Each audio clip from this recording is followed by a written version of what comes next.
¿De qué manera la profecía fortalece su fe? Yo tenía miedo.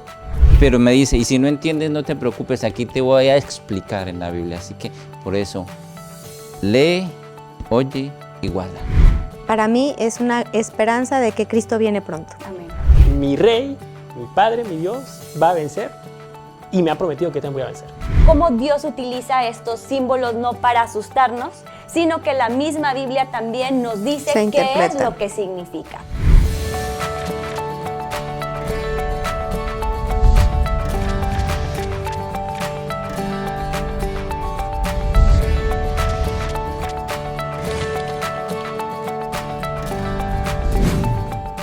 Hola, ¿qué tal? Es un gusto para mí darles la bienvenida a un nuevo capítulo de estudio de la lección de escuela sabática.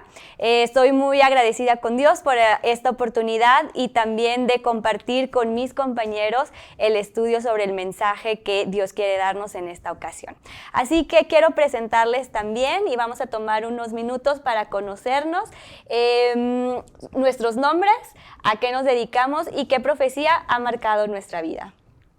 Muy bien, gusto saludarles y compartir con ustedes. Mi nombre es Milton Jara, soy docente y director de la Facultad de Educación. La profecía que me ha impactado desde muchos años atrás, desde niño, es la de la estatua de Nabucodonosor. Imponente, pero impactante para mí desde la infancia. Hola, ¿qué tal? Yo soy Yaret García y trabajo en la Facultad de Ciencias Empresariales y Jurídicas como coordinadora de las carreras empresariales y también como docente.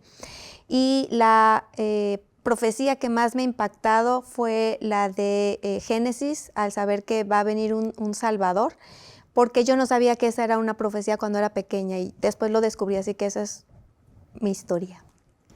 Hola a todos, mi nombre es Benjamín Ramírez y actualmente me dedico a dar clases en la carrera de Medicina y la Facultad de Ciencias de la Salud. A mí personalmente, quizás no una profecía, pero sí va orientado a eso. Es cuando tratan de matar a Jesús, hacen el complot y dicen, ¿qué acaso no saben que nos conviene que muera un hombre en lugar de todo el pueblo?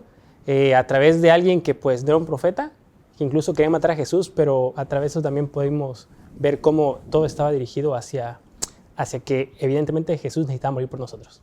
Muchas gracias, compañeros. Pues yo soy Daniela Frutos, trabajo en la Escuela de Nutrición y también mi profecía es la de la estatua. Desde Aventureros fue la primera que aprendí, así que esa ha sido muy significativa para mi vida. ¿Les parece que oremos para poder comenzar el estudio de esta ocasión? Claro que sí, oramos. Nuestro buen Dios, en nuestros corazones hay gratitud por el amor que tienes para con cada uno de nosotros. Ahora que vamos a abrir tu palabra, rogamos que descienda tu Santo Espíritu y abra nuestra mente para entender tu voluntad y ser fieles a tu palabra y a tus promesas. Gracias porque sabemos que obras en la vida de cada uno de nosotros de acuerdo a tu voluntad. En el nombre de Cristo Jesús oramos. Amén. Amén. Ok, compañeros, pues bueno, quiero hacerles una pregunta detonante y es la siguiente. ¿Alguna vez han tenido alguna experiencia desagradable o desviada de la realidad a causa de una mala interpretación?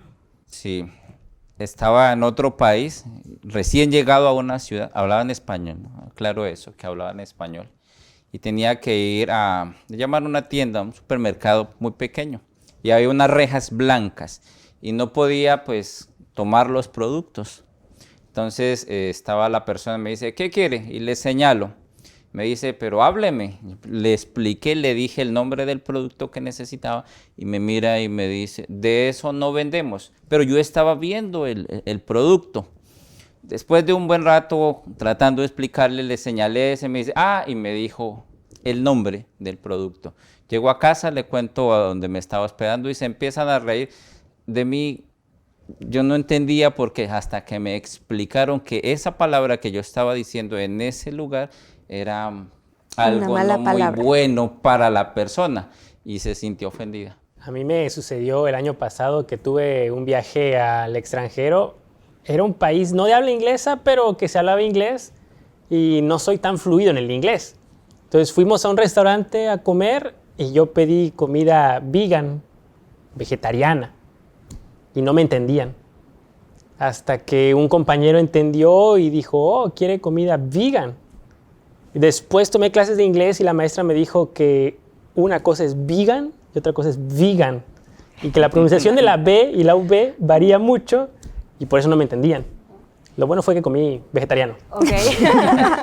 Es muy interesante cómo a veces llegamos a tener estos disgustos, ¿no? O situaciones que nos desvían totalmente de esa realidad o de lo que es. Entonces, en este sentido, quisiera centrarme en lo que dice Apocalipsis 1:3, que menciona, dichoso el que lee, el que escucha y el que guarda la profecía. Así que de aquí podemos partir sobre esta relación de entre Dios y el ser humano. Y como sabemos, toda relación necesita comunicación. Y esta comunicación, un mensaje, un lenguaje. Y uno de esos lenguajes, pues justamente es la profecía. Que a muchos no nos gusta porque se nos hace difícil o con miedo o algo así. Sin embargo, es lo que vamos a comenzar a estudiar referente a este tema. Así que lo primero que vamos a intentar comprender en esta relación entre Dios y el ser humano es qué nos dice la Biblia acerca de entender a Dios y entonces pues aproximarnos a por qué Él se comunica a través de la profecía. Me gustaría si podemos leer Romanos 11:33 y Primera de Juan 3:20, ¿qué nos dice estos textos respecto a el entendimiento de Dios? Romanos 11:33 dice, qué profunda riqueza de la sabiduría y del conocimiento de Dios, cuán insondables son sus juicios e inescrutables sus caminos.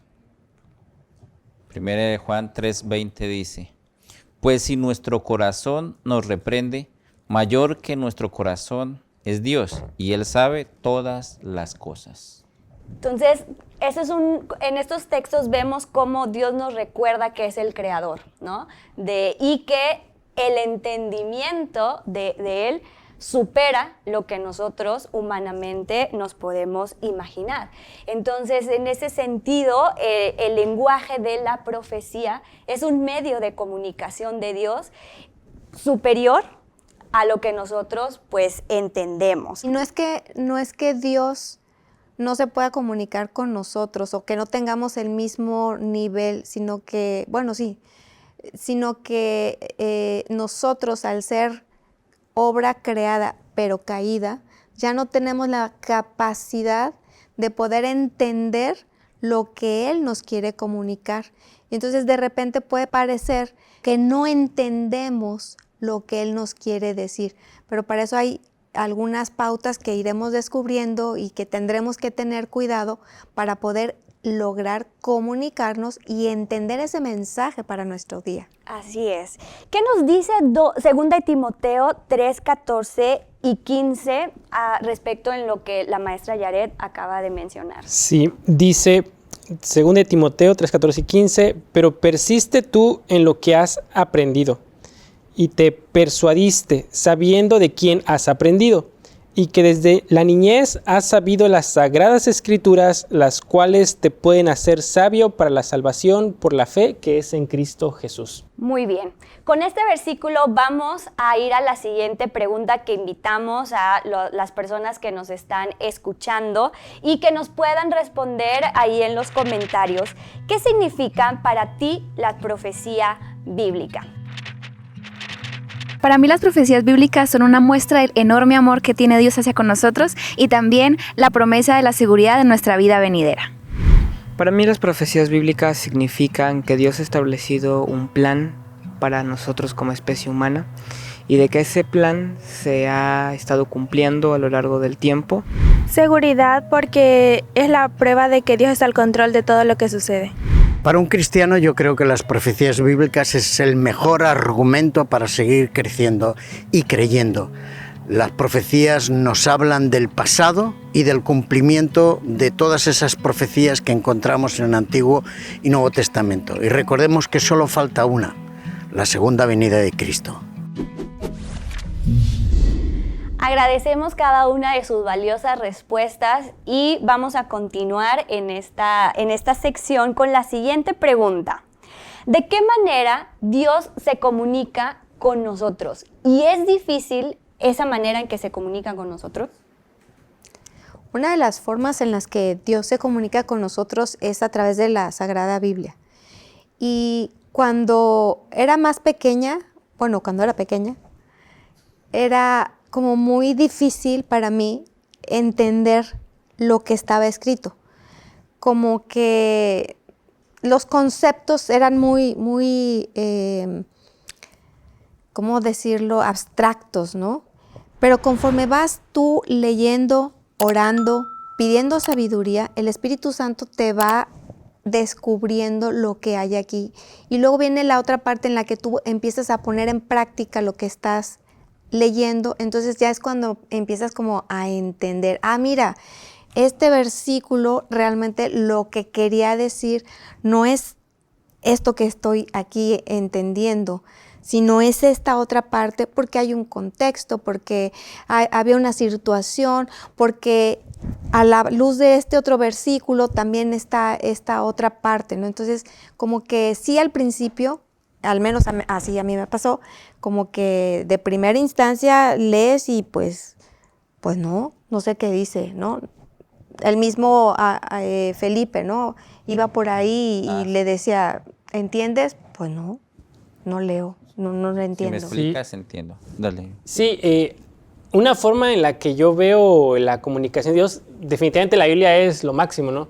Pero lo veo también a través de los padres. Yo sé que es una forma un tanto imperfecta de verlo, pero lo veo mucho en el ejemplo, especialmente con mi mamá, de cómo muchas veces yo me enojaba con ella porque pensaba que ella estaba haciendo cosas que no tenía que hacer. Y ahora ya que ha pasado el tiempo me río y digo, qué iluso yo de niño, ¿no? Que le dejaba de hablar, me alejaba de ella y yo sé que ella lloraba y sufría, pero ella buscaba lo mejor para mí. Y ahora ya viéndolo desde esa parte divina veo que me pasa lo mismo con Dios y mucho más seguido como me pasa con mi mamá. Me alejo muchas veces, pero Dios siempre está ahí tratando de comunicarse, trayéndome con lazos y cuerdas de amor. A veces quisiéramos que la comunicación con Dios fuese como más fluida, tener una red Wi-Fi con el cielo más poderosa, ¿no? Pero sí está, vea. Recuerdo cuando estaba niño en casa, no sé si les pasaba esto, o alguno que nos esté viendo tal vez le ocurría esto. Nos daban sopa o comida que a veces no nos agradaba. Y había una técnica que usaban a veces en casa, yo la quiero compartir hoy. Después del plato de verduras o cosas que no quería comer, colocaban esta cuchara así pequeña cerca. Y entonces yo la miraba. Yo sabía qué pasaba con esa cuchara. No era para consumir lo que estaba consumiendo ahora, sino era algo mucho más rico que venía después. Pues uno de niño es algo dulce, ¿no? Comía todo rápido y sí traían el premio, por decirlo así. Esta cuchara me motivaba a terminar. O sea, cuando veo la Biblia ahora y veo las profecías y uno ve reinos, ve bestias, ve cosas, pero sabe que al final podría decir que hay algo especial, hay un postre, y ese postre es para los fieles, los que entienden, como dice la Escritura, entienden lo que leen. Ese postre es la salvación, y está escrito, y ese es uno de los mensajes de salvación especiales para todos nosotros. Así es. Creo que una parte importante de señalar de las profecías es que en la profecía ilustra el plan de salvación, ¿no? Que es este mensaje de salvación que Dios nos comunica, incluso a través de estos simbolismos. Quisiera leer Lucas 24:27 en lo que acabamos de comentar, que dice, y comenzando desde Moisés y siguiendo por todos los profetas, les declaraba en todas las escrituras lo que de él decían. Entonces, esto que estamos comentando viene, ¿no? desde el Génesis, desde cómo está escrita nuestra historia, y que aquí también la lección en este segmento aborda un punto importante y que a mí me dejó reflexionando, ¿no? La diferencia entre Daniel 12:4 y Apocalipsis 22:10, donde a Daniel se le dice Cierra estas palabras, este mensaje. Y en Apocalipsis, Juan recibe la orden ¿de qué? De todo lo contrario. ¿Qué podemos decir al respecto en esta, pues dos tipos de mensaje que la lección marcaba? Eclesiastés dice, es un bonito libro filosófico, dice que todo tiene su tiempo. Todo tiene su tiempo. Y justamente es así en la profecía. Con Daniel, y él quería entender, y sabe que se enfermó y tanta cosa que le ocurrió, porque quería entender, y el ángel le dice, espere, no se me angustie, por ahora lo que tú tienes que hacer es, escribe, porque ya llegará el momento. Bueno, después le resuelven un poco la inquietud, pero a Juan le dice, tú escribe y comparte porque el tiempo es cerca. O sea, estamos en un momento de la historia que esto se está dando, que esto se está cumpliendo. Entonces, ahí la importancia de entender esos dos conceptos. Así es. Cierra y comparte. Ajá. Entonces, de esta parte igual a mí me gusta y se me vino a la mente el versículo de escudriñar las Escrituras. ¿Por qué? Porque el leer la Biblia como en diversos ambientes académicos, por ejemplo, que se lee como algo histórico, no es lo mismo de profundizar, de escudriñar y de escuchar la voz de Dios que tiene directamente en mi vida, ¿cierto? Y que, como dice Milton, cada tiempo es importante. Y también la lección, si recuerdan, marcaba sobre el aspecto histórico. ¿Cuándo este libro de Daniel pudo entenderse? Hasta que se cumplieron los 1260 años como parte de una profecía, y que pues en el siglo XIX estuvo marcado por pues esta creación, ¿no? o surgimiento de un pueblo bíblico que desde la profecía estaba escrito. Entonces, de este segmento, no sé si quieren compartir algo más. Sí, que justo cuando se empieza a entender, no es porque, entendieron de un día a otro, ¿no? La propia experiencia de quienes empiezan a entender y, digamos, conocer el significado, es porque se ponen a leer. Y pasaba, ¿no? Que leían y no pasaban al siguiente versículo hasta que entendían el versículo anterior. Cuando muchas veces ahora pues leemos y a veces las dudas nos quedan de los segmentos anteriores, ¿no? Entonces, una de las cosas que yo rescato es, pues, el escudriñar no es solamente llego y leo, sino me meto a conocer el contexto bíblico, el contexto de los personajes, las circunstancias que atravesaban, incluso sus emociones, lo que sufrían, para poder entonces lograr saber lo que Dios quiere decirnos a través de su palabra. Así es. Y con esto quisiera ahora invitar a nuestro experto a que nos pueda responder la siguiente pregunta. ¿Por qué Dios se comunicó mediante símbolos en lugar de hacerlo de manera directa y explícita? El conocimiento y el lenguaje divino están muy por encima del humano. Dios, tanto en el Antiguo como en el Nuevo Testamento, usó un lenguaje adaptado a los humanos. Y sin embargo, el ser humano le cuesta mucho trabajo entender lo divino. Jesús mismo tuvo que llamar la atención a sus discípulos. En Lucas capítulo 24, versículo 25, dice: «Oh insensatos y tardos de corazón para creer todo lo que los profetas han dicho». Y a Nicodemo, un maestro de Israel, le dijo lo siguiente cuando fue de noche a visitarlo, y Jesús le empezó a expresar las verdades eternas, y Nicodemo no las entendía. Así que Jesús le dijo, en San Juan capítulo 3, a partir del versículo 10, ¿eres tú maestro de Israel y no sabes esto? De cierto te digo que lo que sabemos hablamos, y lo que hemos visto testificamos, y no recibís nuestro testimonio. Si os he dicho cosas terrenales y no creéis, ¿cómo creeréis Si Dios dijere las celestiales.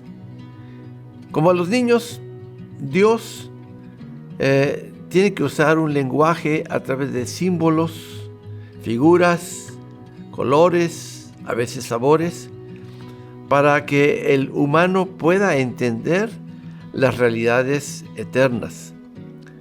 Dios siempre ha luchado ante nuestra torpeza y nuestra lentitud para entender las realidades que Él quiere mostrarnos, que Él quiere revelarnos. Agradecemos al experto por su participación y ahora entramos en la parte de la profecía es figurada o literal. ¿Por qué Dios eligió comunicarse por símbolos? Y vamos a consultar 3 símbolos en esta ocasión de cómo Dios se comunica con nosotros a través de ellos. Y vamos a comenzar con Daniel 7:7 y Daniel 7:24. Seguí mirando la visión de la noche y vi una cuarta bestia, espantosa, terrible y muy fuerte. Tenía grandes dientes de hierro, devoraba, destrozaba y pisoteaba las sobras con sus pies. Era muy diferente de todas las bestias anteriores y tenía 10 cuernos. Los 10 cuernos significan que de aquel reino se levantarían 10 reyes. Muy bien, entonces primer símbolo, cuernos, y esto significa reyes. Reyes. Vamos al siguiente símbolo. Apocalipsis 12:1. Apareció en el cielo una gran señal, una mujer vestida de sol, con la luna debajo de sus pies y sobre su cabeza una corona de 12 estrellas. 21:2, Apocalipsis. Y yo, Juan, vi la santa ciudad, la nueva Jerusalén, descender del cielo de Dios, dispuesta como una esposa ataviada para su marido. Aquí nos habla de una mujer, ¿cierto? En los 2 versículos, y la mujer en la Biblia representa A la iglesia. a la iglesia. Muy bien. Y el tercer símbolo. Sí, el tercer símbolo lo podemos encontrar en Apocalipsis 1:16, Efesios, también Hebreos. Leo Apocalipsis 1:16. Tenía en su diestra 7 estrellas, de su boca salía una espada aguda de 2 filos, y su rostro era como el sol cuando resplandece en su fuerza. Bueno, aquí encontramos varios, pero Efesios 6:17. Sí, dice: y tomad el yelmo de la salvación y la espada del Espíritu, que es la palabra de Dios. Muy claro, creo, ¿no? La espada aguda, que es la palabra de Dios. Así es. Entonces, cuernos dijimos que eran reyes, espada es la palabra de Dios y mujer simboliza la iglesia. Entonces aquí vemos cómo Dios utiliza estos símbolos no para asustarnos, sino que la misma Biblia también nos dice qué es lo que significa, ¿cierto? Y yo quisiera hacerles una pregunta. ¿De qué manera la profecía fortalece su fe? Bueno, a mí me da mucha certeza de que lo que ya sucedió es una evidencia de que lo que todavía no sucede se va a cumplir. Y entonces, para mí es una esperanza de que Cristo viene pronto. Amén. Sí, a mí leer la Biblia y luego leer a una de mis autoras favoritas acerca de los eventos de los últimos días, yo tenía miedo cuando leía libros así de profecía, pero cuando logré leer toda la profecía completa y entenderla, me quitó el miedo y me dio una tranquilidad, una paz y una certeza de lo que va a ocurrir, que ahora disfruto leer y saber qué es lo que viene, porque mi rey, mi padre, mi Dios va a vencer y me ha prometido que también voy a vencer. La profecía para mí es garantía. ¿Garantía de qué? De que lo que Dios dejó o permitió que se inscribiese acá va a ser de esperanza para nosotros, pero garantía de una eternidad con Él. Garantía de que no habrá más dolor, sufrimiento, llanto, nada de esto. Una garantía de vivir una eternidad en paz y en felicidad, como fuimos creados, como Dios dijo. Así que eso es para mí, saber qué es la profecía. Ok, entonces en esta primera lección que nos habló sobre los principios de la interpretación profética, podemos ir resumiendo que la profecía es un medio de comunicación con Dios respecto a su plan de salvación, ¿cierto? 2, que tal vez Dios utiliza símbolos, un lenguaje que solo Él como creador diseñó, pero que ese lenguaje también lo podemos comprender y no chasquearnos como nuestras experiencias, porque la misma Biblia nos hace esa interpretación y que la profecía tiene sus tiempos. Así que quisiera escucharles también un último comentario sobre este mensaje, esta primera reflexión de este nuevo trimestre. Bueno, veo que las miras están hacia acá. Algo que me llamó, bueno, que me quedo con la lección es que al momento de dirigirnos al estudio de la Biblia debemos hacerlo de una forma estructurada. Hacemos actividad física, ejercicio y creemos un plan también para estudiar la Biblia, ¿no? Tener una mente abierta, buscar el contexto, leer más allá de lo que dice para que podamos entender, saborear, disfrutar y aprender. A mí me encanta que además de esta parte en la que me preparo para leer, también hay una respuesta de mi parte. Entonces, ¿cómo yo voy a adquirir este compromiso para aplicarlo? ¿Cómo yo voy a utilizar esto también para, de manera corporativa, utilizar esto para crecimiento de todos? Dice, bienaventurado el que lee, el que oye, el que es y el que guarda. Ahí está el secreto para disfrutar de esa bendición de Dios y no tenerle temor a las profecías, sino disfrutar, porque saber que la recompensa es importante. Y también me garantiza que Dios quiere comunicarse conmigo y lo hace en un lenguaje que yo lo entienda. Pero me dice, y si no entiendes, no te preocupes, aquí te voy a explicar en la Biblia. Así que por eso, lee, oye y guarda. Ok. De mi parte, yo me quedo con lo que dice Jeremías 9:24, que dice, si alguno ha de alabarse es en entenderme y conocerme. Entonces, a través de el mensaje bíblico, es una manera de cómo Dios busca siempre esa comunicación conmigo y con cada uno de nosotros. Agradecemos a todos nuestros televidentes y los esperamos la próxima ocasión.